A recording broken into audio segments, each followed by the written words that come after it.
కారానికి తగినట్లుగా పచ్చిమిర్చిని మిక్సీ జార్లో వేసుకొని ఎండు కొబ్బరి, అర స్పూన్ ఆవాలు, అర స్పూన్ జీలకర్ర, కొద్దిగా కొత్తిమీర వేసి మిక్సీ పట్టి పక్కన ఉంచుకోవాలి. 2 దోసకాయలను తీసుకొని వాష్ చేసి ఎడ్జెస్ ని కట్ చేసుకోవాలి. ఇవి కర్రీ కోసం యూస్ చేసే దోసకాయలు, కీరా దోసకాయ అయితే కాదు. తీయాల్సిన అవసరం లేదు. చిన్న హోల్స్ ఉన్న వైపు తురుముకోవాలి. వాటర్ కంటెంట్ ఎక్కువగా ఉంటుంది. ఇలాగే పచ్చడి చేసామంటే పచ్చడి అనేది చాలా లూజ్ గా ఉంటుంది. అందుకోసం వాటర్ అంతటిని పిండేసుకోవాలి.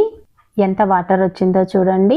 దీనిని పొడి పొడిగా చేసుకున్న తర్వాత టేస్ట్కి సరిపడినంత సాల్ట్ని వేసుకొని మిక్సీ పట్టుకున్న పచ్చిమిర్చి, ఆవాలు, కొబ్బరి మిశ్రమాన్ని వేసుకున్న తర్వాత అరకప్పు వరకు చిక్కటి పెరుగుని వేసుకోవాలి. ఫ్రెష్ పెరుగునే యూస్ చేయాలి. పుల్లటి పెరుగు వేసుకుంటే పచ్చడి అనేది టేస్ట్ బాగుండదు. ఎప్పుడైతే తింటున్నారో అప్పుడు పెరుగును కలుపుకోవాలి, లేదంటే పుల్లగా అయిపోతుంది. ఇందులోనికి ఇంగువతో పోపు వేసుకోవాలి. సూపర్ టేస్టీగా ఉంటుంది. ఒకసారి ట్రై చేసి చూడండి.